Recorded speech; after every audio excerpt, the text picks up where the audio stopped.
Muy bien, bien. Muy buenas noches a todos. Un saludo de verdad a todos en el Señor. Quiero aquí hacer, mostrar un poco a los protagonistas de esta historia, la Sagrada Familia que se encuentra aquí a mi derecha.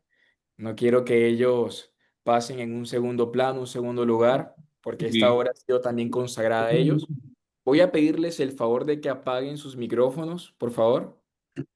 Ok, o si no aquí, gracias a Dios, puedo ya silenciar. Perfecto. Bueno, entonces, ¿se escucha bien? ¿Se ve bien? Bienvenidos a este encuentro titulado ¿Por qué nos sentimos tan lejos después de estar tan cerca? Ya somos 60 personas conectadas.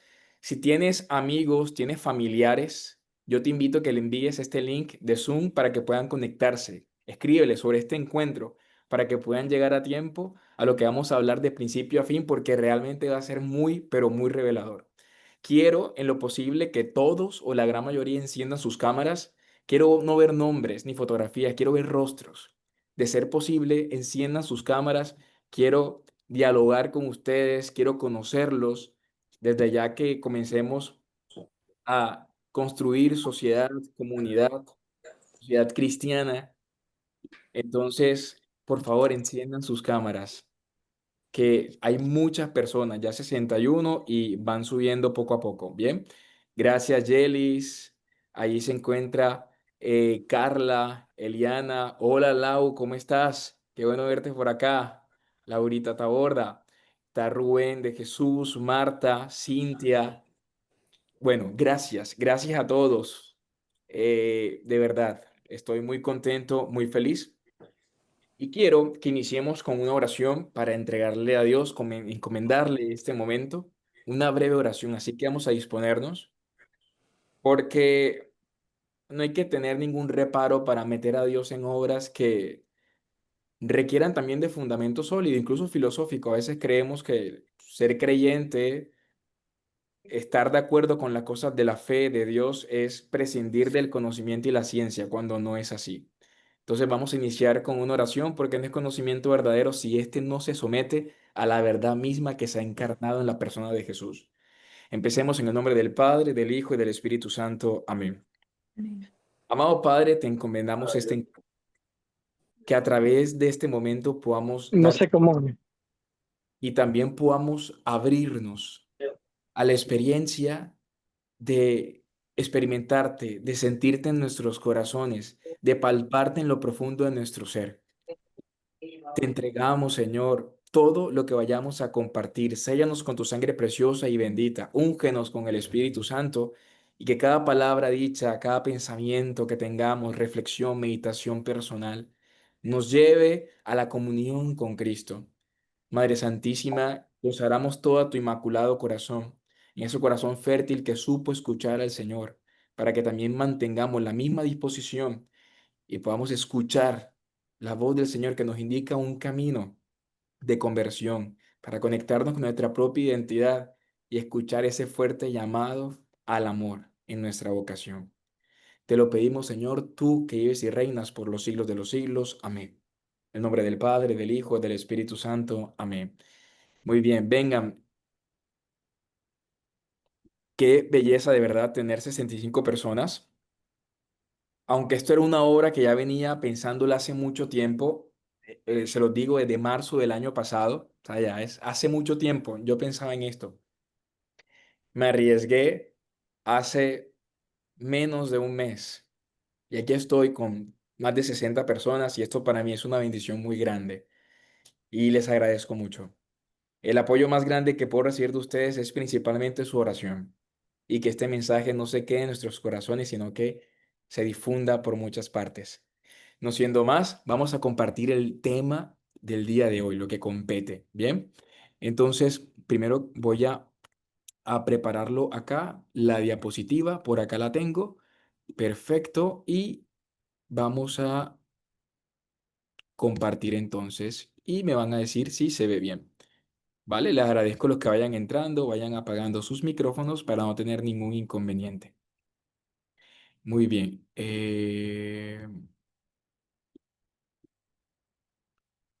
Perfecto.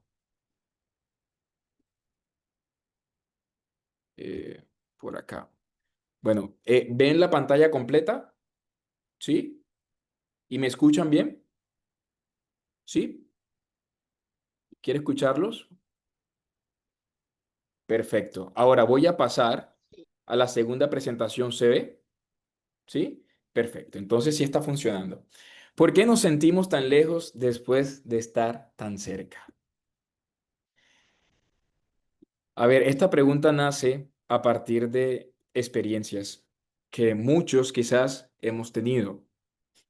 Cuando nos encontramos con una persona que queremos, amamos en el plano afectivo, y después de un beso, una caricia, o quienes tienen una relación, pues, esponsal, matrimonial, donde hay relaciones sexuales, aún teniendo estas expresiones de afecto, se siente una cierta lejanía, no se siente proximidad.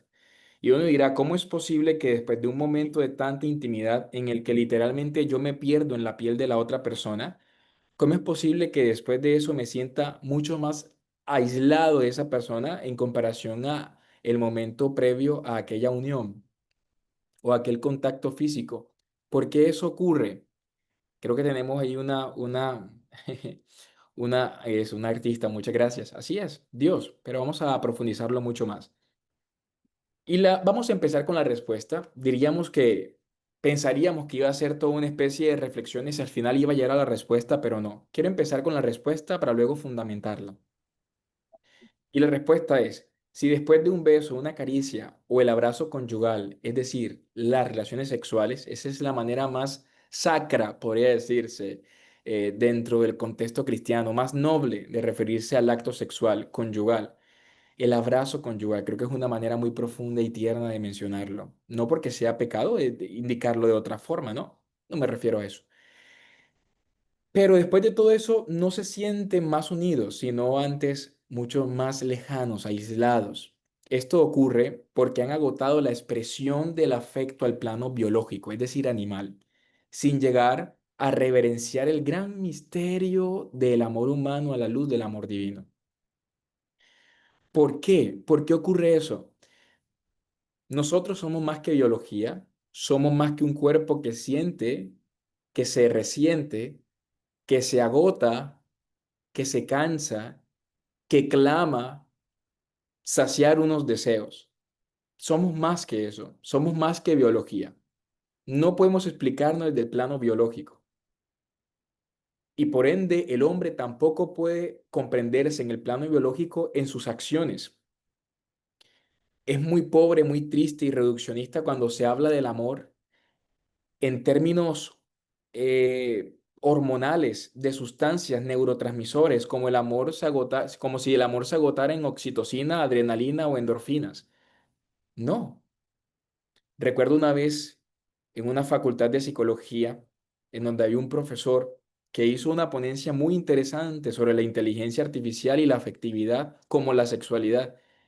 Y él decía que en un futuro era posible poder tener una relación amorosa, incluso erótica, con una máquina, puesto que el amor corresponde a la descarga de hormonas que acontecen en nuestro cerebro Opción nueve de y ya hay máquinas, ya hay inteligencia artificial que nos causa esas mismas sensaciones. Quiere decir que el hombre puede vivir una relación amorosa con las máquinas, una relación amorosa con la inteligencia artificial. Simplemente ¿por qué? Porque estudia el amor desde un plano meramente biológico, muy superficial.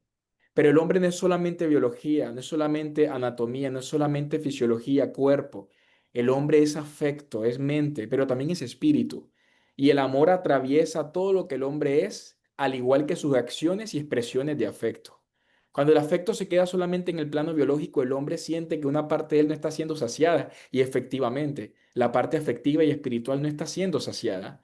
Y es por eso que la propuesta de este mundo moderno, esta cultura actual de intentar satisfacer los deseos solamente con las emociones y las emociones o sentimientos físicos, es una propuesta en la que el hombre va a sumergirse inevitablemente en la frustración total, porque el hombre no puede saciarse solamente del plano biológico, porque somos una estructura mucho más superior, compleja a la de los animales.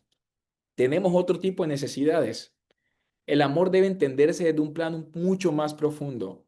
El amor debe suscitar en nosotros el misterio y la reverencia, dos palabras muy importantes con las cuales inicio y con las cuales terminaré con el favor de Dios. El misterio y la reverencia, nos falta eso en nuestras relaciones. ¿Cómo así que se puede reverenciar el acto sexual o sentir o ver algo de misterio divino en el acto sexual? Sí. ¿Cómo así que puedo reverenciar un beso en el que mi cuerpo se sumerge en muchas sensaciones que me hacen querer unirme a mi novia? Sí, hay algo de misterio allí, pero también hay algo de reverencial. Debe haber una actitud reverencial ante ese gran misterio. Y es lo que vamos a hablar, es de lo que vamos a hablar hoy. Se siente lejanía después de tanta proximidad física porque nunca hubo unidad. Escuchen esto, queridos hermanos. Una cosa es proximidad y otra cosa es unidad. Y hay muchas personas que durante muchos años han estado juntos pero nunca unidos. Y aquí vamos a aprender en qué consiste estar unidos, realmente unidos. Esta es la respuesta, pero vamos a tocarla nuevamente al final. Ahora vamos a fundamentar esto desde un plano teológico en un primer momento y en un segundo momento desde un plano filosófico de corte personalista, a través de un autor que particularmente me ha empezado a gustar mucho porque estoy bebiendo poco a poco esta corriente filosófica o de esta filosofía realmente que se llama Dietrich von Hildebrand, pero ya hablaremos de él al final. Entonces, después de esta respuesta, vamos a empezar a introducir el tema de hoy, introducirlo. Y quiero introducirlo con un pasaje bíblico. Vamos de lo teológico, de lo misterioso, a lo racional, lógico, filosófico. Vamos a hacerlo así, para luego llegar nuevamente a la respuesta que anteriormente les acabé de compartir. Hay un pasaje bíblico, Marcos 2, del versículo 18 al 20, que dice lo siguiente. Como los discípulos de Juan y los fariseos estaban ayunando, vienen y le dicen, ¿por qué mientras los discípulos de Juan y los discípulos de los fariseos ayunan, tus discípulos no ayunan? Jesús les dijo, ¿pueden acaso ayunar los invitados a la boda mientras el novio está con ellos? Mientras tengan consigo al novio, no pueden ayunar. Días vendrán en que les será arrebatado el novio, entonces ayunarán en aquel día. Palabra del Señor, gloria a ti, Señor Jesús. Esto lo hemos escuchado de manera muy frecuente en Eucaristía. En alguna Eucaristía hemos escuchado posiblemente este pasaje bíblico, pero no hemos profundizado en él lo suficiente. Vamos a profundizarlo. ¿Por qué Jesús responde al ayuno apelando a una analogía nupcial, en este caso una boda? Es sencillo, tenemos que trasladarnos al contexto de la época de Jesús, a la tradición judía. Muchos pasajes bíblicos no se entienden a profundidad porque es necesario ir al momento histórico en el que Jesús estuvo presente en esta tierra, en el siglo primero, en una cultura y tuvo que hablarle a los suyos desde esas tradiciones y culturas. En este caso, cuando habían celebraciones en el pueblo judío en el tiempo de Jesús, especialmente en los matrimonios, era prohibido ayunar, era prohibido cualquier tipo de responsabilidad religiosa, principalmente ascética, de esfuerzo, porque eran días de celebración. Durante las bodas no se podía hacer ayuno. ¿Y las bodas cuánto tardaban? Las bodas tardaban 7 días en el pueblo judío. Duraban 7 días las bodas. Es por eso que en las bodas de Caná se acabó el vino, porque debía haber mucha cantidad de vino para poder aguantar pues 7 días. No se ayunaba durante esos días, eran días de celebración. Pues resulta que Jesús les dice, no pueden ayunar mientras estén con el novio. ¿Saben lo que quiere decir eso? Lo que quiere decir es que la vida pública de Jesús es la celebración de una boda. La vida pública de Jesús, ¿dónde comienza? En una boda. ¿Y dónde termina? En la cruz, que es la celebración de sus nupcias. Toda la vida de Jesús, de principio a fin, es la celebración de una boda. Y es por eso que los discípulos, siendo sus invitados y sus amigos, no ayunan. ¿Por qué? Porque todo el ministerio público de Jesús es una boda. Por lo tanto, debe saberse interpretar todo el misterio de Cristo a la luz de un matrimonio, un esposo que se entrega. Pero hay algo muy particular. Aquí dice, llegará el día en que les será arrebatado el novio y entonces aquel día ayunarán. Resulta que el último día del matrimonio judío, en el día séptimo, era el día de la consumación. Escuchen esto, el día de la consumación, el día séptimo. ¿Y qué ocurría en ese día? Pues que consumaban el matrimonio el hombre y la mujer. Tenían su primera relación sexual en el tálamo nupcial.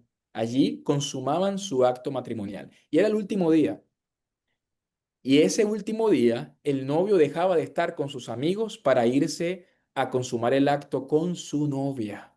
Y lo hacía en el tálamo nupcial. Pero lo increíble es que al novio le hacían una especie de calle de honor. Una calle, Bueno, por favor, les pido que silencien sus micrófonos que vayan entrando. Gracias, ya aquí silencio. Resulta que al novio le hacían una calle de honor. Y el novio atravesaba esa calle de honor en dirección al tálamo nupcial donde iba a consumar el acto matrimonial con su mujer. ¿Saben qué? El último día de la boda de Jesús, es decir, el último día de su vida pública, a él también le fue arrebatado a los amigos y también le hicieron una calle de honor. Una calle de honor que se orientaba hacia el tálamo nupcial. Lo que pasa es que el tálamo nupcial no era una cama cómoda, era una cruz de madera. La cruz es el tálamo nupcial de Cristo. Y por eso en la cruz él dijo, todo está consumado. Es decir, que Cristo consumó un matrimonio en la cruz, realmente. Y esto nos dice entonces mucho. Y a partir de esto vamos a reflexionar. Primero, en el tálamo nupcial y el lugar de alianza. Abramos el corazón a esta experiencia realmente, porque va a ser único lo que vamos a escuchar. Es muy profundo. Y hago este paréntesis muy rápido para aprovechar y decirles que si es posible y pueden tomar fotografías, pueden grabar pues partes de la clase con su celular y colgarlo en sus historias y etiquetarme, me ayudaría muchísimo para que el algoritmo me favorezca y así pueda llegar este mensaje a muchas personas más. Entonces, si en algún momento de la conferencia hay algún pedazo particular que te gusta, puedes grabarlo, colgarlo en tus historias, me etiquetas y así el algoritmo de Instagram me facilita un poco más el trabajo, lo hacemos de forma orgánica y podemos llevar este mensaje a muchas más personas. Lo agradecería demasiado. Muy bien, ahora en la parte teológica, vamos a ver dos partes. Esta parte para mí es reveladora, de verdad, reveladora. Primero, vamos con el tálamo nupcial y el lugar de alianza. ¿Listo? Lo de ahorita era una introducción. La vida pública de Jesús es una boda y el último día que es la cruz es el día de la consumación. ¿Listo?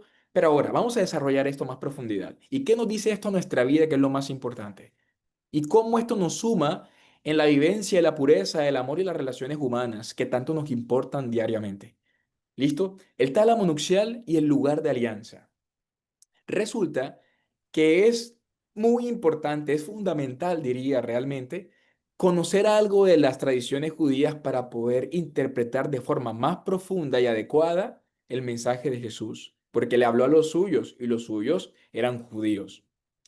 Resulta que en las tradiciones judías había una costumbre, y es que cuando el hombre y la mujer se iban a casar, debían construir el tálamo nupcial, también llamado la jupá, que era una especie de tienda montable en donde estaba la cama matrimonial, donde mantenían relaciones el último día de la boda, el último día que era el día séptimo,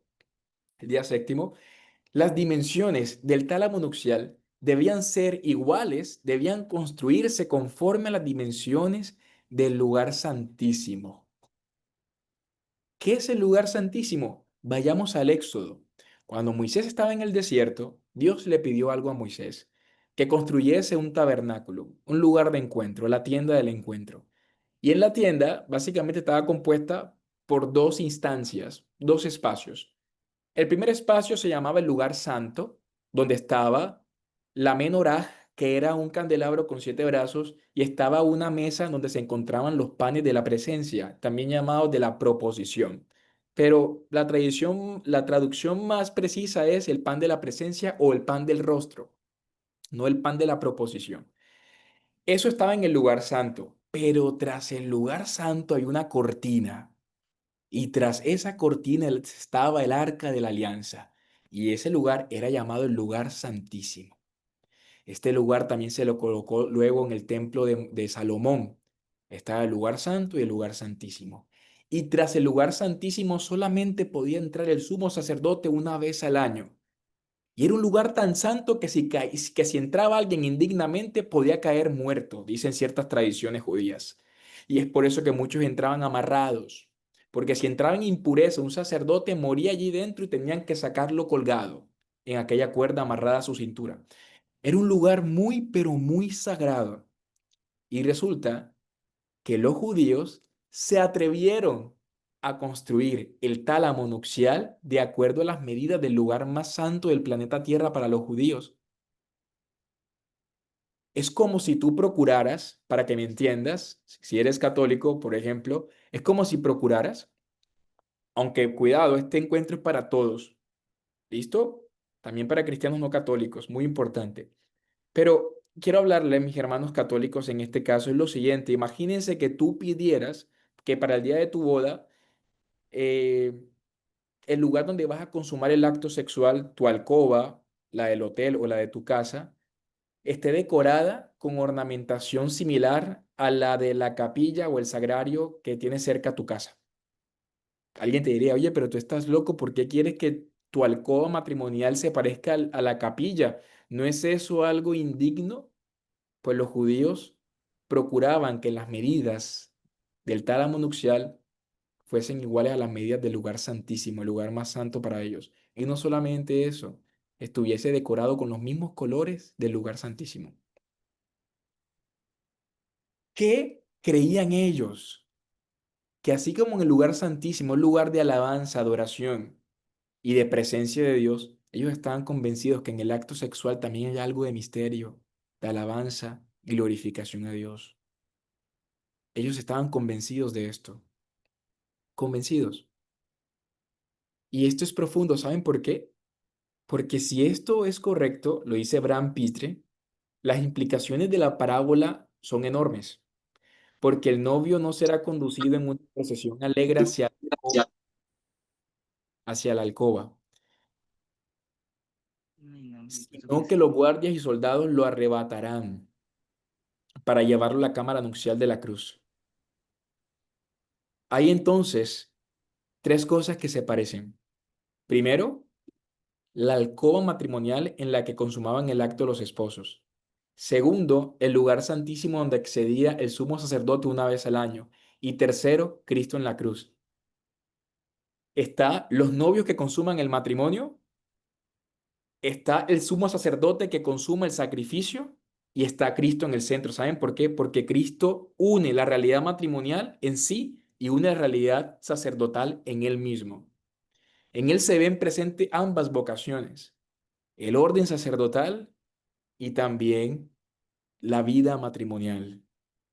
En Cristo se revelan ambas vocaciones, ambas vocaciones. Cristo fue conducido a su alcoba matrimonial. ¿Por quiénes? Por sus verdugos, por sus enemigos. No fueron sus amigos quienes los conducieron, fueron sus enemigos. Y esto nos debe decir muchísimo. Pero no solamente nos quedemos en eso. Resulta que aquí hay algo que nos va a explotar la cabeza y quiero que me escuchen esto porque era petición de la tradición judía la ornamentación del novio conforme a a la ornamentación del sumo sacerdote. ¿En qué sentido? El sumo sacerdote cuando entraba al lugar santísimo debía llevar una túnica sin costura. ¿Y saben cómo debía ingresar el novio a la cova matrimonial? Con una túnica sin costura. Es decir, no solamente el lugar santísimo y la alcoba matrimonial tenían las mismas dimensiones, el tálamo nupcial, sino que además la manera de ingresar, especialmente la ornamentación del novio y el sacerdote, debía ser la misma. Una túnica sin costura. ¿Y saben cómo iba Jesús de camino a su tálamo nupcial? Con una túnica sin costura. ¿Qué pasa? Que los judíos del primer siglo y los cristianos de los primeros siglos no entendían, pero esto se fue revelando en la medida en que fue pasando los siglos. Dice el Catecismo numeral 66 que no hay que esperar ninguna otra revelación pública. La revelación ya está dada. La revelación pública son las Sagradas Escrituras. No hay que esperar ninguna otra revelación. Y no estamos obligados a creer en revelaciones privadas, eso es cierto. Estas no completan ni perfeccionan la revelación pública. Esto dice el Catecismo numeral 66. Sin embargo, corresponde a la fe cristiana ir comprendiendo gradualmente los misterios de la fe. Y en la medida que pasando los años y los siglos, se ha comprendido cada vez más el misterio nupcial. Y Dios ha querido a través de la teología del cuerpo descubrir este misterio. ¿Saben por qué? Porque hemos olvidado el don de la sexualidad y del matrimonio. La falta de respeto contra la sexualidad, la afectividad en el amor humano y el matrimonio se debe a una falta de reverencia ante este gran misterio. Y esta falta de reverencia es por poco conocimiento y contemplación de esta gran verdad. Y es lo que estamos intentando hacer en este encuentro. Entonces, tanto el sumo sacerdote como el novio debían llevar este tipo de túnicas sin costura y Cristo también las llevaba. La túnica sin costura también significaba sacrificio. Se entiende que el sumo sacerdote llevase una túnica sin costura al lugar santísimo porque ofrecía sacrificios de corderos. Se entiende. Se entiende que Jesús llevase una túnica sin costura de camino al Calvario porque precisamente iba a ser el sacrificio de su propio cuerpo y su propia sangre. Se entiende. Pero se entiende que los novios también hagan un sacrificio, ahora esposos, en la noche de matrimonio, en la noche de bodas, en la luna de miel. ¿Se entiende el acto sexual como un sacrificio? Ahora, vamos a adecuar nuestra mente y corazón a lo que significa la palabra sacrificio. Tenemos una mala connotación de esta palabra. Sacrificio viene del latín sacro, oficio. Oficio es tarea, trabajo, y sacro es hacer sagrado. El sacrificio es hacer sagrado algo. La Eucaristía es un sacrificio. ¿Y saben qué? El acto sexual también lo es. ¿Saben qué ofrecía el sumo sacerdote en el templo, en el lugar santísimo? Sangre de cordero. ¿Saben qué ofreció Jesús en la cruz? Su sangre.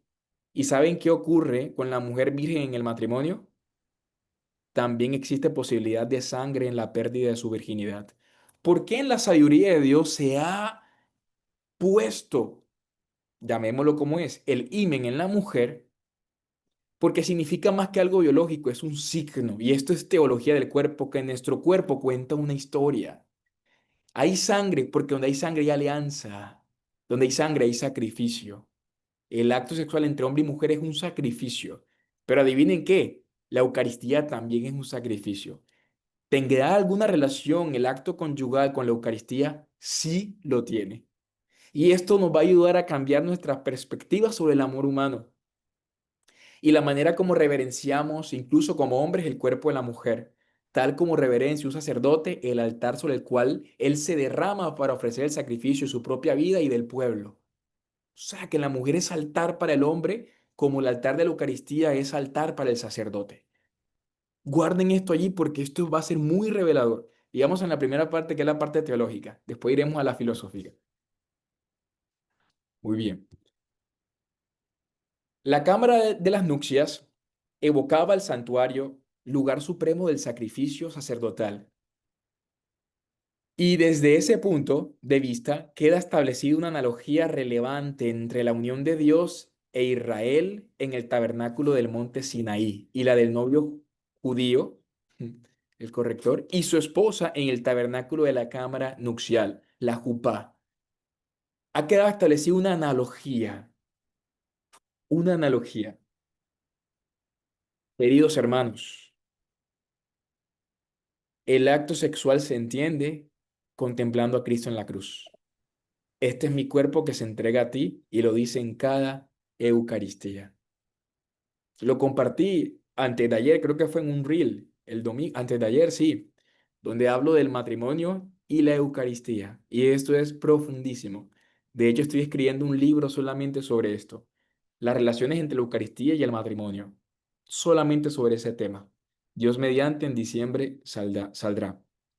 Listo, ya agotamos la primera parte. Ahora quiero que vayamos a la segunda y última parte de la sección teológica de este encuentro. Vamos a la segunda parte. Bien, hay un micrófono encendido, por favor, pido, y no lo alcanzo a ver. Micrófono encendido. Bueno, no sé. Ok, bueno, gracias. Segundo, descubrimiento o descubriendo la santidad del cuerpo femenino. A ver, Scott Hans, que es un gran teólogo, él comenta lo siguiente respecto al Apocalipsis, que en el griego quiere decir desvelar. Apocalipsis quiere decir desvelar. Es una palabra griega que San Juan tomó para nombrar a su último libro, el Apocalipsis. Apocalipsis en griego quiere decir desvelar. Como la historia de Adán y Eva, el Apocalipsis evoca imágenes que son al mismo tiempo nupciales y sacerdotales. Porque el velo era entonces, como ahora, parte habitual de las vestiduras de una novia. El desvelamiento de la novia, Apocalipsis, era el culmen de los 7 días de una boda tradicional judía. ¿Qué ocurría el último día de la boda judía? Se desvelaba a la novia, se le quitaba el velo. Una vez consumado el acto, el novio desvelaba a la novia, podía verle el rostro. Y desvelar en griego quiere decir apocalipsis.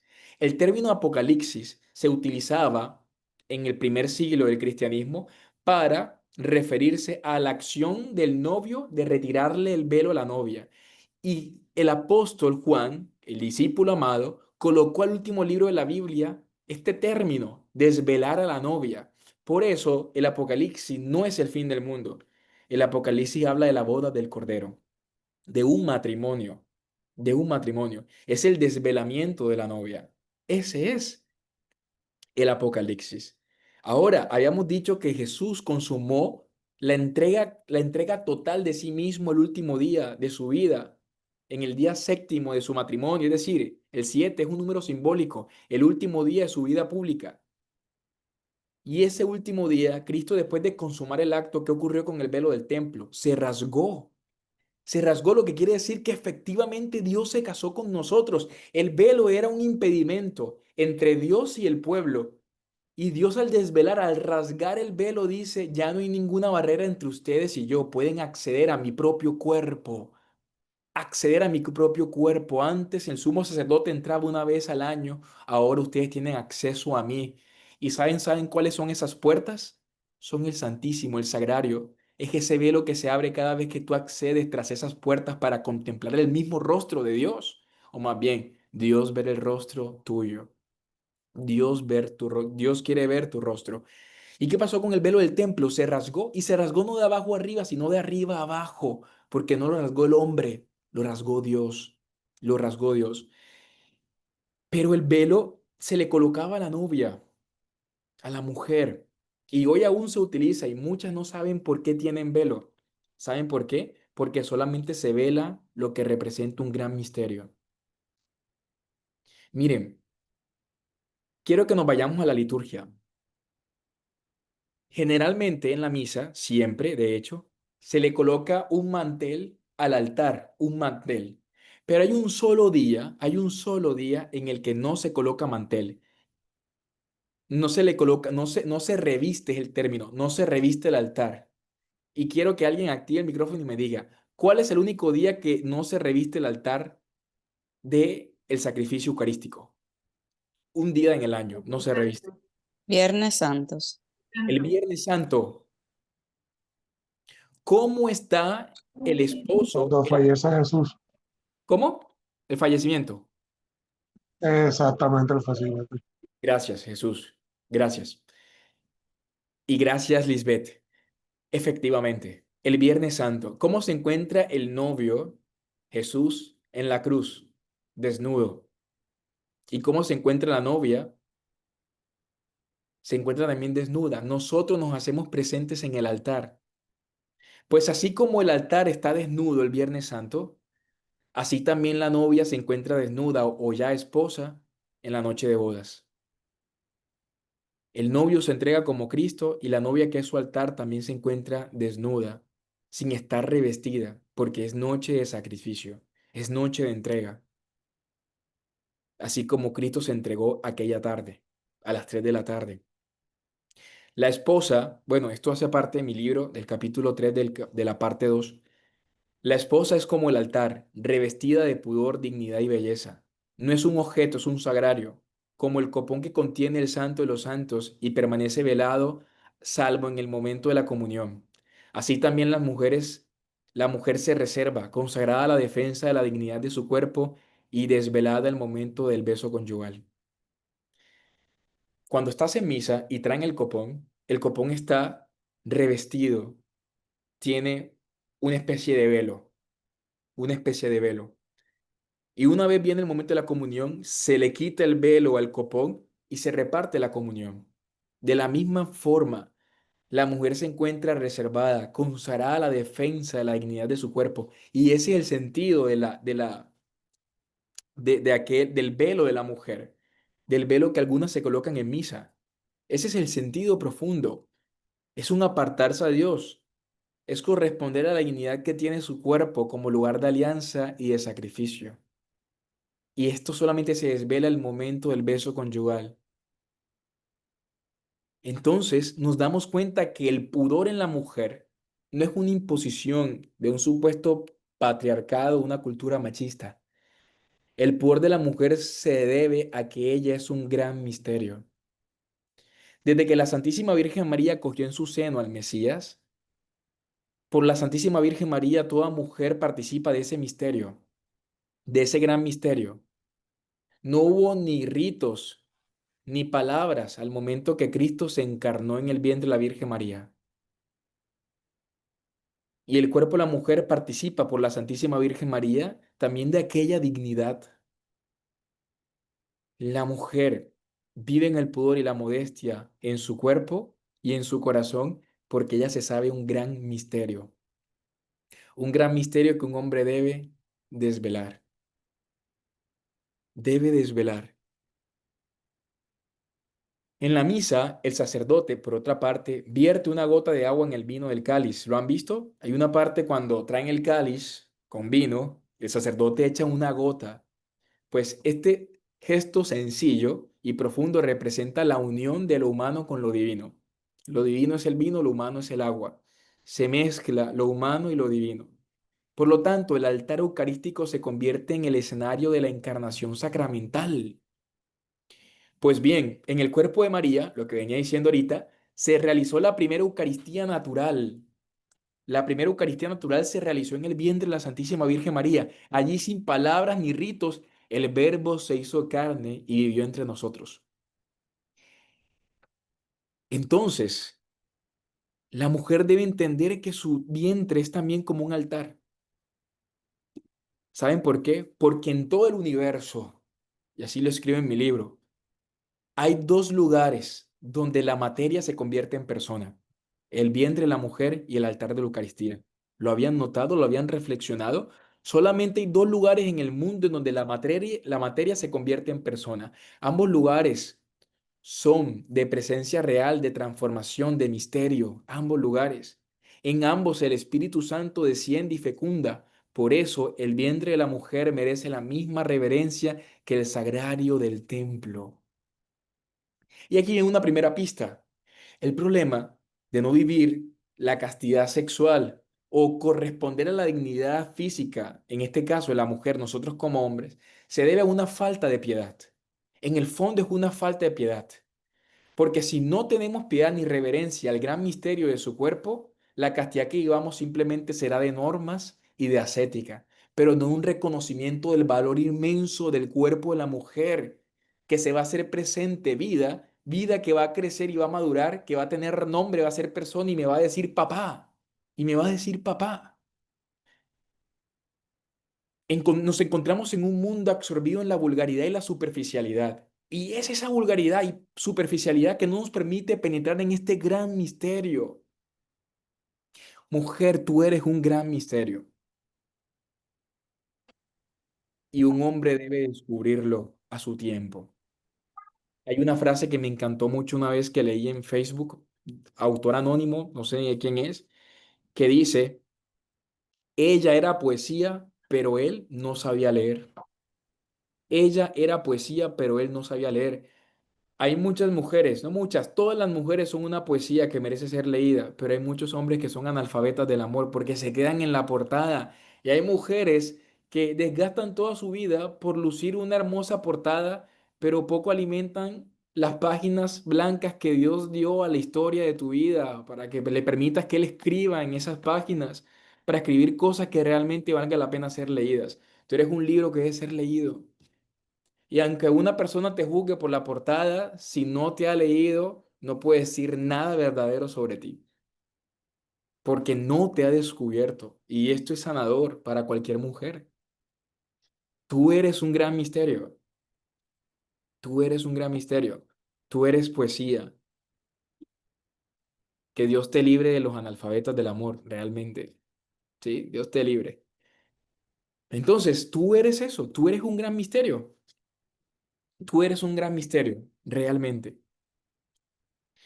Y bueno, ahora quiero realizar la parte filosófica.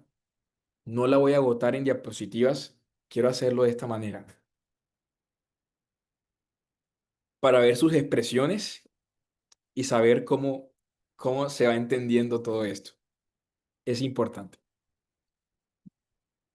Hay una corriente filosófica, o más bien, una filosofía a la que me adhiero, que está cogiendo mucha fuerza en estos tiempos, que se llama el personalismo.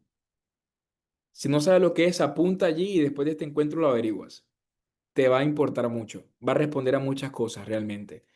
Y responde a la crisis de humanidad que estamos viviendo en la cultura actual, el personalismo. Y entre los muchos autores personalistas hay uno del que quiero hablarles a continuación.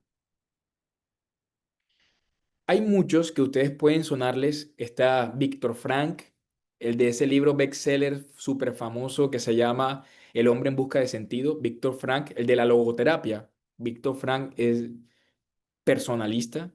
Está Carol Wojtyla, ¿le suena? Quizá le suena más Juan Pablo II. Juan Pablo II es personalista. Está Edith Stein, ¿conocen a Edith Stein? Es personalista. El doctor Juan Manuel Burgos, un excelente filósofo, ahorita les hablaré un poquito de él, también es personalista y se encuentra actualmente trabajando muchísimo en el pensamiento de Carlo Wojtyla. De hecho, nos ha llegado lo mejor de Carlo Wojtyla gracias en parte a su trabajo muy intenso en el pensamiento de Carlo Wojtyla y su propuesta de un personalismo integral. Y entre los muchos autores hay uno que me agrada mucho que se llama Dietrich von Hildebrand. Era muy devoto al Sagrado Corazón de Jesús, imaginen. Escribió escritos, valga la redundancia, obras filosóficas, pero también espirituales. De hecho, hay un libro sobre la santidad, cómo ser santo, un filósofo hablando de santidad. Su maestro fue Max Scheler. Max Scheler fue también, es un filósofo personalista, eh, del que bebió mucho Carlo Buctila. Y este fue maestro de Dietrich von Hildebrand. De hecho, Dietrich le debe su conversión gracias a Max Scheler. Max Scheler le hablaba de la vida de San Francisco así, le hablaba de los santos. Son filósofos, son personalistas. Los personalistas por eso no tienen ningún tipo de resistencia al cristianismo ni al judaísmo, las tradiciones cristianas, no. Antes ven en las tradiciones judeocristianas una profundidad muy importante y que brinda argumentos sólidos sobre la dignidad humana y la desarrollan desde el plano filosófico. Entonces es muy interesante. Es una filosofía segura para una persona de fe que no quiere confundir, sino que quiere abrirse a un misterio más grande y comprender incluso la esencia más profunda de su credo, o al menos yo lo veo así. Dietrich von Hildebrand habla en un libro que se llama Actitudes morales fundamentales, que escribió junto a su esposa. Bueno, corresponde a unas entrevistas. Su esposa también hay algunos aportes de ella, también era filósofa en el libro. Y Dietrich habla de muchas actitudes o virtudes, y entre ellas hay una en la que me voy a detener que se llama la virtud de la reverencia. Apúntenla allí, la virtud de la reverencia. Dice Dietrich von Hildebrand en su teoría, en su postura filosófica, que no puede existir ningún tipo de virtud si antes éstas no descansan en una plataforma sólida llamada la reverencia. Sin la reverencia no existe virtud, ni fidelidad, ni responsabilidad, ni veracidad, ni bondad, ni las que siguen. No existe ningún tipo de estas actitudes o virtudes. La reverencia es principal, de ella brota todo. Y miren, En el contenido teológico podemos hablar de abrirnos a un gran misterio. Desde un plano más lógico filosófico podemos hablar no de misterio, pero sí de reverencia a la verdad, de reverencia a las cosas como son, de reverencia al valor que las cosas tienen en sí mismas. Dietrich von Hildebrand decía que habían cosas que son importantes en sí mismas y por otro lado hay cosas importantes para mí, pero hay cosas que son importantes en sí mismas. Y el acto conyugal, el cuerpo femenino, masculino, el sexo, los afectos, el corazón de las personas tienen una importancia en sí misma y que no dependen de mi opinión, dependen de mi respuesta conforme al valor de lo que se pone ante mis ojos. En este caso, el acto sexual. Merece reverencia. La reverencia es la actitud de poder encontrar verdad, nobleza, belleza en lo que se pone ante mis ojos y no ser un depredador, sino contemplarla y dejar que esa verdad me empape el alma. Esa es la reverencia. Hay mucha gente irreverente. El irreverente entra como sea en cualquier lugar, pasa por encima de las personas, no dice buenas, no da las gracias. Es una persona que sus actos son impropios, actos impropios. Es una persona irreverente. El irreverente en el fondo es una persona poco agradecida. ¿Saben por qué? Porque es una persona que no considera su vida un don, ni lo que se presenta a su alrededor como un regalo de Dios o un regalo de la vida. El reverente es el que sabe ver en las cosas un regalo y esa actitud de agradecimiento lo lleva a una reverencia. Lo lleva a contemplación, a admirarse por la naturaleza, por el cielo, dar las gracias porque hoy no llovió y quería un bonito día. No lo sé. Eso es ser reverente. Ser reverente con los animales, la naturaleza, la reverencia. La persona que no es reverente muy difícilmente va a darle el lugar que merece la sexualidad humana. No le da el lugar, no le da el lugar, porque la persona irreverente ve la vida solamente en función de cuánto placer puede generarme. En el plano utilitario, utilitario. Esto me es útil, me sirve. No me es útil, apartaos de mí. Apártate de mí, ¿por qué? Porque no me eres útil. Esa es la persona irreverente. Es una persona que vive solamente en favor o en pro de adquirir cualquier tipo de sensación que calme el deseo de su corazón. Hay dos cosas que no nos permiten ser reverentes y que nos llevan a la irreverencia. Y quiero que las apunten. Primero, la primera cosa que no nos permite, según Dietrich von Hildebrand, ser reverentes es el orgullo. Esa actitud de sábelo todo. Esa actitud de ¿qué me vas a enseñar tú? No hay nada que me pueda enseñar la vida, ya yo aprendí todo. Yo estudié en la universidad de la calle, de la vida. Yo sé más que tú. La persona que no permite que la realidad le hable, sino que tiene una respuesta antes de que ésta le otorgue su mensaje. Es una persona que no escucha. Esa es la persona irreverente, no escucha. Cree saberlo todo. Y créanme, es importante en el noviazgo la reverencia, pero para esto es importante escuchar a la pareja.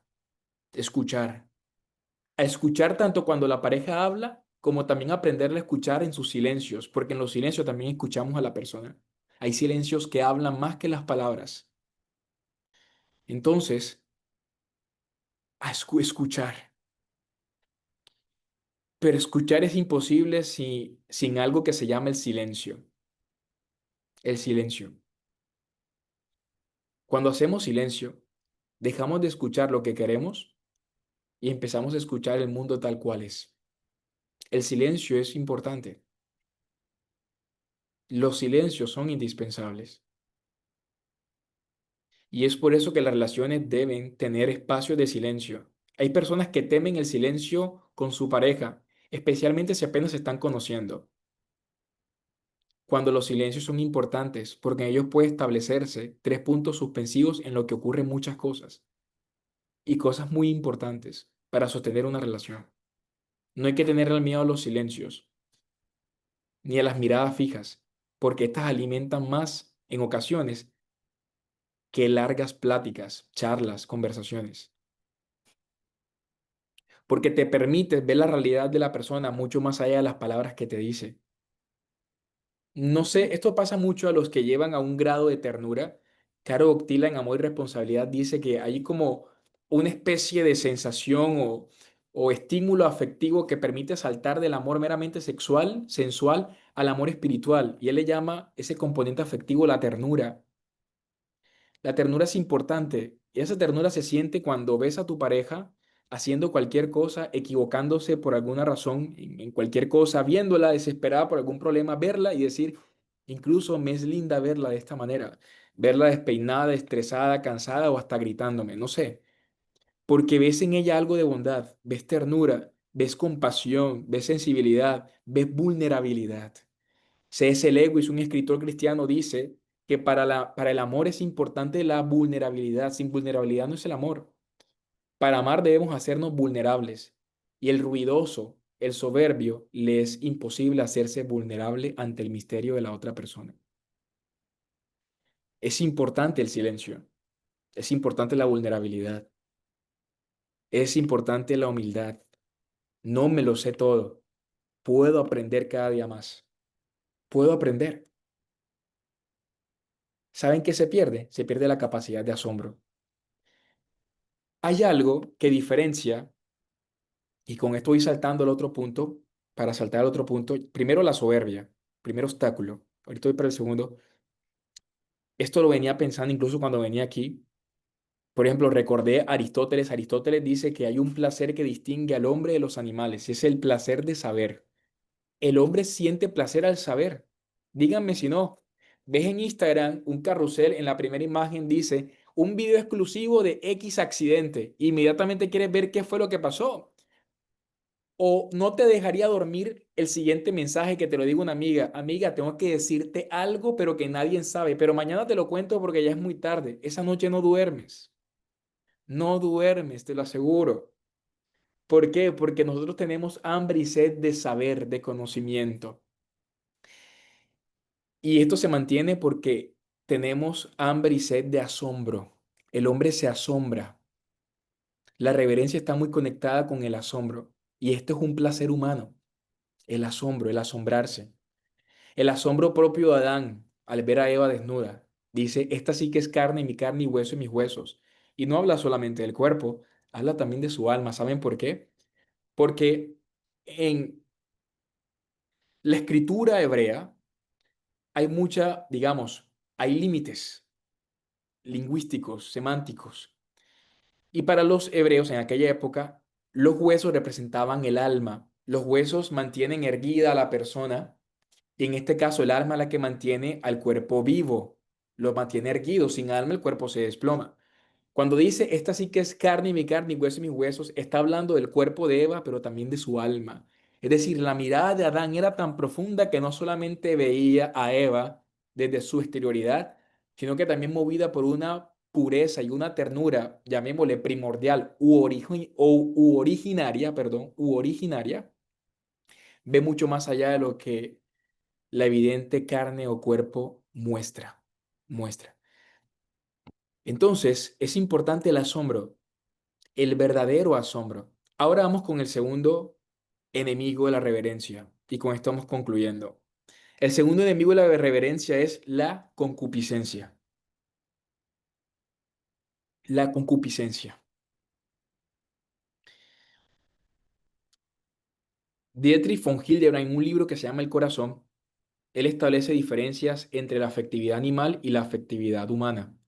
Durante mucho tiempo la afectividad era considerada en la discusión filosófica como algo que simplemente compartimos con los animales y que de cierta manera no merece ninguna reflexión de orden filosófico. Eso en cuanto a la filosofía clásica, incluso hasta medieval, pero en los últimos tiempos se le ha dado mucha importancia a la afectividad humana. Y Dietrich von Hildebrand sostiene que la afectividad humana no corresponde solamente a un conjunto de redes neuronales que se encuentran a lo largo de nuestro cuerpo, de nuestra mente. No, de nuestra mente y que corren ciertos estímulos por nuestro cuerpo. No, la afectividad humana también tiene una participación en el espíritu. Se habla, eso no está asegurado, pero se habla de que la afectividad puede llegar a ser una potencia del alma también. Hemos hablado constantemente de entendimiento y voluntad. Esto es tomista. pero también se puede considerar la afectividad una potencia. Solamente pensemos en lo siguiente. Estás esperando el bus y ves que se encuentran un par de hermanos. Parecen discutir, pero luego lloran, se reconcilian y se abrazan. Llevaban 10 o 20 años sin hablarse. Tú no los conoces y de pronto empiezas a llorar. ¿Por qué lloras? ¿Por qué te conmueve una canción? ¿Por qué? ¿Qué placer hay? ¿Qué placer hay? ¿Qué comiste? ¿Quién te tocó y sentiste placer? No. Es decir, que hay una conexión entre esa experiencia que ves y lo que comprendes, un valor, en este caso el valor de la reconciliación, el valor del amor. Hay una conexión entonces entre voluntad, entendimiento y también entre afectos. El hombre, cuando actúa en el dinamismo de sus acciones, se encuentra involucrada su entendimiento, voluntad y sus afectos.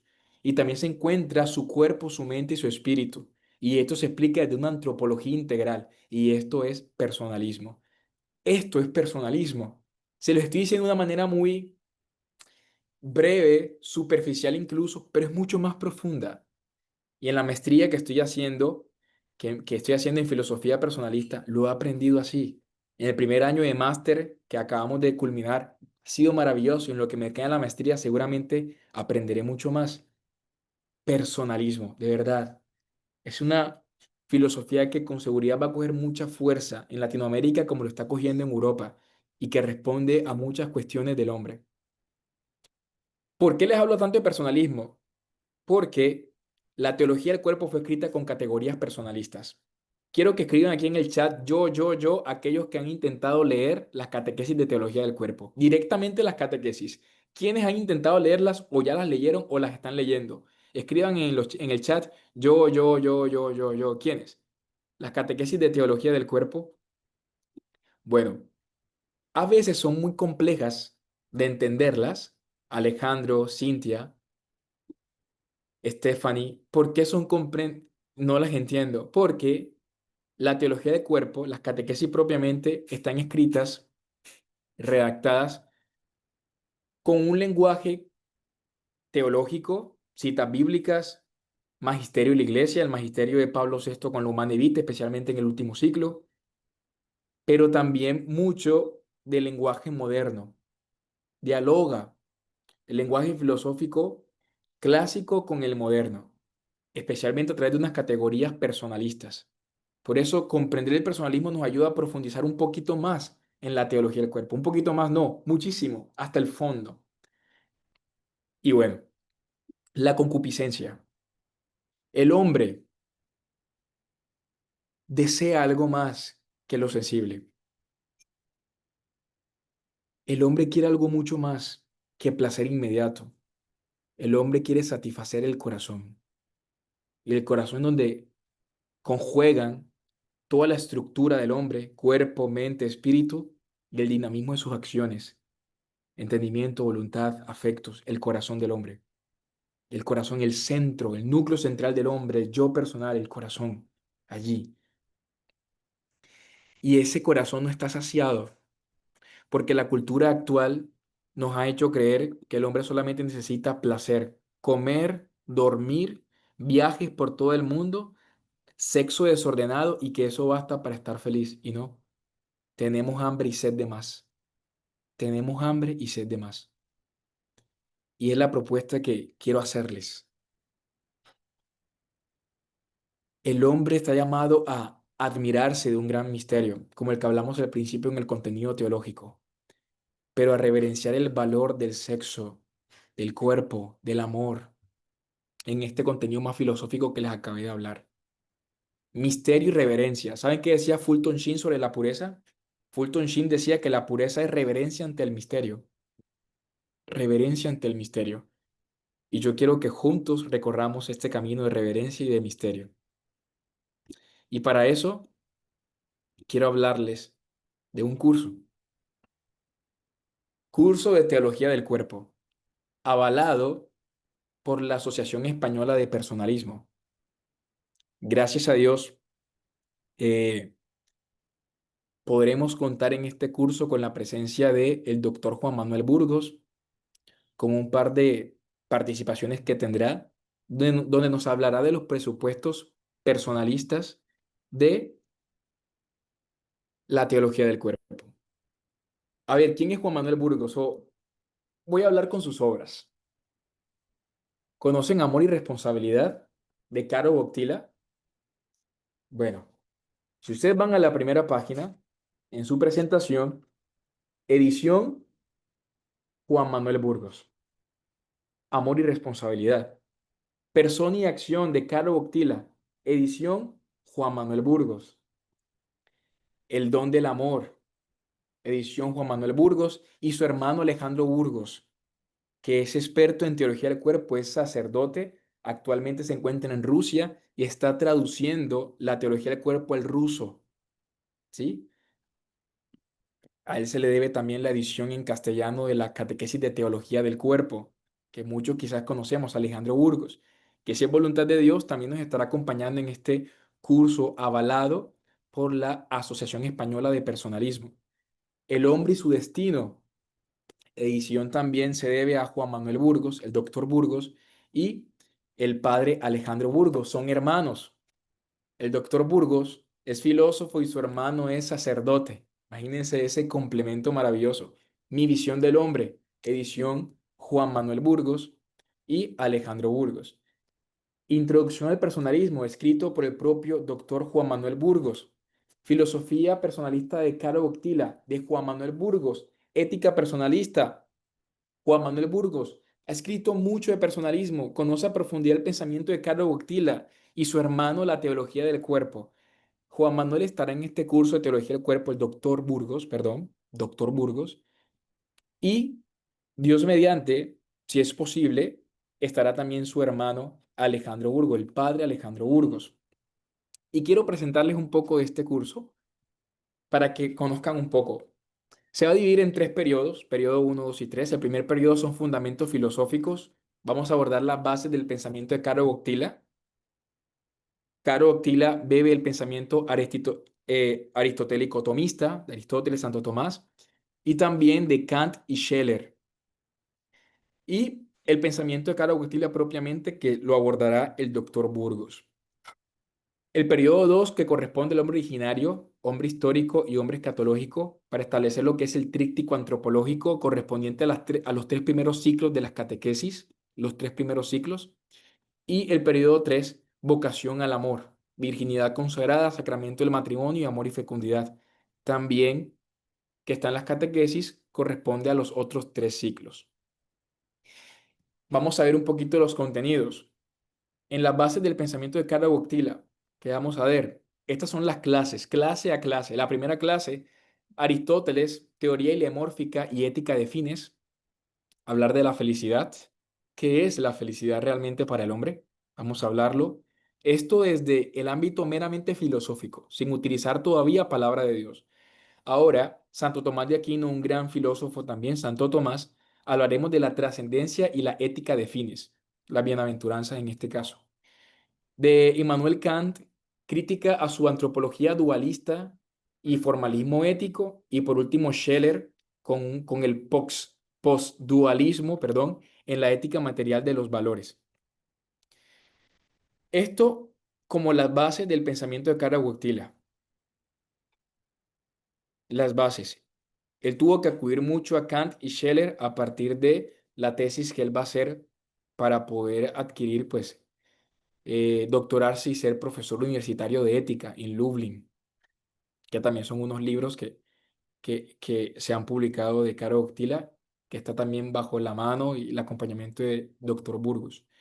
Y el Dr. Burgos que nos va a acompañar con presupuestos personalistas de la teología del cuerpo uno y presupuestos personalistas de la teología del cuerpo 2, el Dr. Burgos. Así que esto es un regalo realmente tenerlo aquí.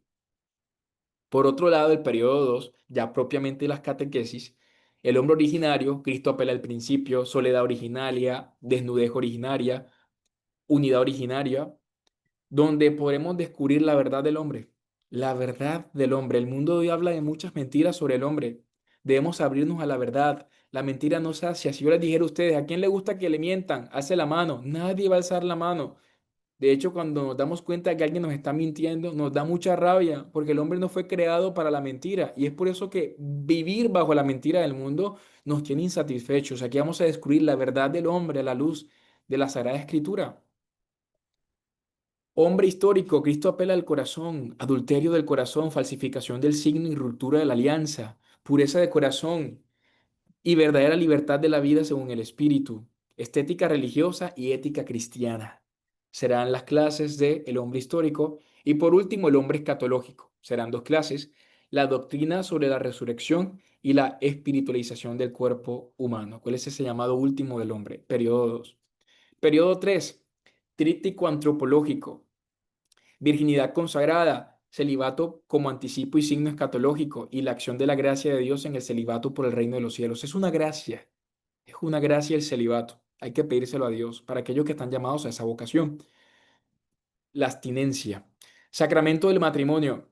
El matrimonio como sacramento según la carta a los Efesios. El matrimonio como parte integrante del sacramento de la creación. El lenguaje del cuerpo, signo sacramental de la comunión esponsal. El lenguaje del cuerpo en el libro de Tobías. Muchos de los otros cursos que yo he dictado de teología del cuerpo, yo dedico todo un ciclo a hablar de la relación esponsal de Dios con su pueblo. Va a estar metido acá y propiamente en las catequesis también. Va a estar inmerso aquí y en las otras catequesis, porque hay un bloque que a mí me encanta y es la lectura del amor humano a la luz del amor divino. Y esta lectura va a estar en todas las catequesis. Voy a leerlo bajo esos anteojos. Y por último, amor y fecundidad. Los signos unitivos y procreativos en el acto conyugal. Y por último, castidad y continencia en la espiritualidad conyugal. Pero antes de todo esto va a haber tres clases de introducción. Y esas tres clases son indispensables para el curso. Y estas tres clases van a ser totalmente gratuitas. Vamos a permitir ingresar a las personas estas tres primeras clases, pero ya hacen parte de la preparación del curso. Una vez pasen estas tres clases introductorias, solamente quedan a las personas que han hecho su pago, que han apartado su cupo para el curso de Teología del Cuerpo. Entonces, lo importante es por el momento apartarlo para saber con cuántas personas vamos a contar. Y listo, alerta que se viene una promoción. Estamos en una masterclass. Si vas a salir, no salgas, viene la alerta, la promoción. Así que atentos, atentos. Primero, escuchen esto. Quien cancele el total del curso en los próximos 3 días, es decir, partiendo desde hoy hasta el viernes a las 11:59 de la noche, hora Colombia, o en la ciudad en la que te encuentres, es decir, hasta el viernes, hasta que acabe el viernes. Si cancelas totalmente el curso, vas a adquirir los 3 talleres gratuitos de los que hablé la otra vez: Batalla Espiritual y Cultural, el Noviazgo según Juan Pablo II y la Eucaristía, Sacramento de los Esposos. Pero además vas a recibir un acceso gratuito a un taller presencial virtual sobre la sanación de las heridas pero esperen allí, y de relación de pareja. Dios mediante, me acompañará mi director espiritual, el padre Carlos de Jesús Díaz, pero ahí les estaré comentando eso. La asistencia de un sacerdote es indispensable para este tipo de eventos, ¿ya? Del noviazgo y el matrimonio, relaciones de pareja, históricas como actuales, ¿ok? No es que ya estoy consagrada o soy grande o ya yo soy viuda o separada o separado. También es para ti porque quedan heridas del pasado, heridas del noviazgo y del matrimonio, pero entiéndase no como el noviazgo que estoy viviendo hoy, sino lo que tuviste en tu pasado. Además, para aquellos que cancelen la totalidad del curso en los próximos 3 días, van a adquirir un PDF gratuito de mi libro, que se publicará en diciembre, Dios mediante, Eucaristía y el Sacramento de los Esposos. Entonces van a ser los regalos para aquellos que lo cancelen. En su totalidad, el curso, todo lo que vale, que está a un valor muy asequible realmente. Tienen el número corporativo. El número corporativo está en el grupo de WhatsApp, en el grupo de WhatsApp. Sin embargo, por acá se les va a enviar por los chats, se les va a enviar un link para que comiencen a preguntar, por el curso. Entonces, le vamos a enviar ahora el link para que puedan hacer, apartar el curso, ¿vale? Apartarlo. ¿Listo? Aquí un poquito de los talleres. Batalla espiritual y cultural. Valor real, 87.250 pesos colombianos. $29. ¿A cuánto queda hasta el viernes? 15, gratis. Viernes 15 queda totalmente gratis para aquellos que cancelen su totalidad del curso, gratis. Entonces ya tienen todo el curso avalado por la AEP, Asociación Española de Personalismo. Les acompañará el doctor Burgos, con la ayuda de Dios Alejandro Burgos, y además van a tener este taller. Segundo taller, 97.250 pesos, $34, gratis hasta el 15, los que paguen completo el curso. Y por último, Eucaristía, Sacramento de los Esposos. También hay un taller y un libro. 107.500 pesos colombianos, $39 hasta el viernes 15, totalmente gratis, totalmente gratis. Ahora, para aquellos que no pueden cancelarlo en su totalidad, aquellos que no pueden apartarlo para pagarlo en su totalidad, no se preocupen. También para aquellos que pueden cancelar hasta el día 15 la primera cuota solo es que nos escriban, escríbanos. Realmente está a un valor muy asequible. Escríbanos. Es que tengo dudas, no sé si me alcance, es que tengo dificultades. Escríbenos, escríbenos, porque queremos ayudarte realmente. Queremos ayudarte, facilitarte este proceso, ¿vale? Vemos cómo hacemos. Becas, descuentos, darte más tiempo para poder cancelar el curso, no te preocupes. Además, aquí viene algo, es que quienes han pagado la primera cuota, que ya hay 25 inscritos en el curso, ya hay 25 por gracia de Dios, quienes han pagado la primera cuota terminarán de pagar en febrero, perdón, en enero, será su última cuota y el curso acaba en marzo. Es decir, los 2 últimos meses para aquellos que ya empezaron a pagar no van a pagar nada. ¿Sí? Así que no se preocupen, no se preocupen, solamente es preguntar, solamente pregunten. Quienes escriban y cancelen por lo menos la primera cuota en los próximos 3 días, hasta el viernes. Ahora, los primeros 10 que escriban en este momento, los primeros 10 que escriban al número de WhatsApp podrán obtener gratis los 3 talleres, los primeros 10 que escriban en este momento. En este momento, los primeros 10 que escriban para apartar su cupo, apartarlo, estamos hablando de pagar, para apartarlo y pagar en los próximos 15 días, van a recibir gratuito los 3 talleres. ¿Qué es lo que se llevan los otros? 3 talleres más el PDF, más también el taller presencial virtual. Los siguientes otros 10 que escriban, es decir, del 11 al 20, que escriban y aparten su cupo podrán obtener acceso a 2 talleres de forma gratuita de su elección. De los 3 pueden elegir 2, los que quieran. Y todos los demás que escriban en este momento, bueno, en este momento no, los que vienen después del turno 20, van a adquirir un taller gratuito. Un taller gratuito también de su elección. Y va a haber otros que no van a adquirir nada. No. Todos los que se escriban de ahora en adelante van a obtener por lo menos un taller gratuito. Por lo menos. Nadie se va a ir sin taller quien se inscriba. Entonces, un precio súper, súper asequible. El doctor Burgos, que ha escrito esta cantidad de libros, que pueden hacerle preguntas, pueden consultarle muchas cosas, pueden profundizar en el personalismo y, ¿por qué no?, animarse a hacer un máster en antropología filosófica personalista con la Asociación Española de Personalismo. Pasar del curso a estudiar virtualmente en España porque es un máster virtual de reconocimiento realmente en el mundo académico. Y vas a conocer el doctor Burgos. Y si Dios quiere, tendremos también al padre Alejandro Burgos.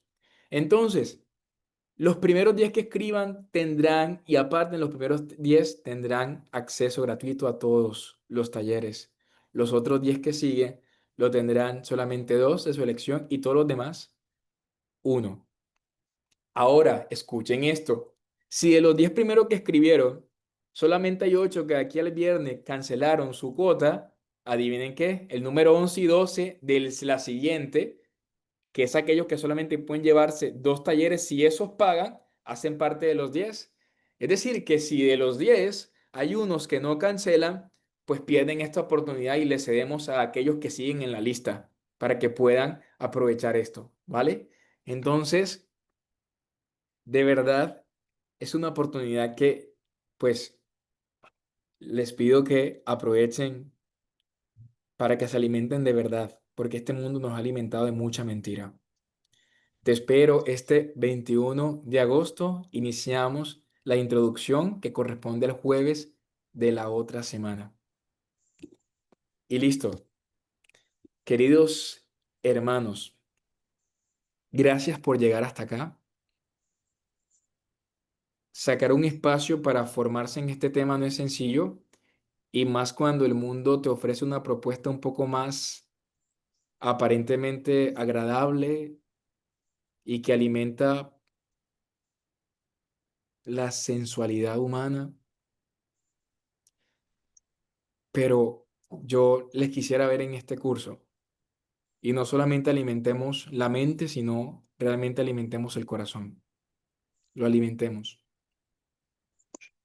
Yo los últimos 6 años he entregado mi vida a esto realmente, y yo creo que es muy necesario,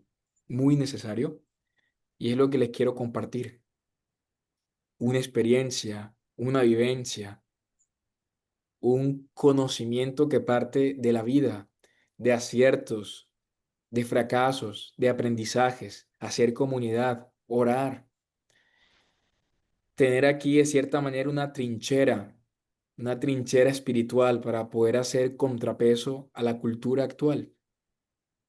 Así que les espero en el curso, y si alguno está viendo el pregrabado, solamente es preguntar. Aparta tu cupo, que no lo tienes completo, que no puedes, que te es difícil, no importa, no importa. Tenemos muchas formas de poderte ayudar. Habrán benefactores, pero no te preocupes. Así que esto es para ti. Y bueno, quiero cerrar con una oración para entregarle a Dios este momento, y que todo quede sellado con su sangre preciosa. En el nombre del Padre, del Hijo, del Espíritu Santo. Amén. Amado Señor, te damos gracias por este tesoro, este regalo que viene a tocar las fibras más profundas del corazón humano. Estamos cansados de la mentira de este mundo. Queremos encontrar refugio en tu corazón, encontrar la verdad, dejarnos invadir de tu misterio, sanar nuestras heridas. Señor, sana nuestras heridas que se encuentran sangrando, nuestras heridas que claman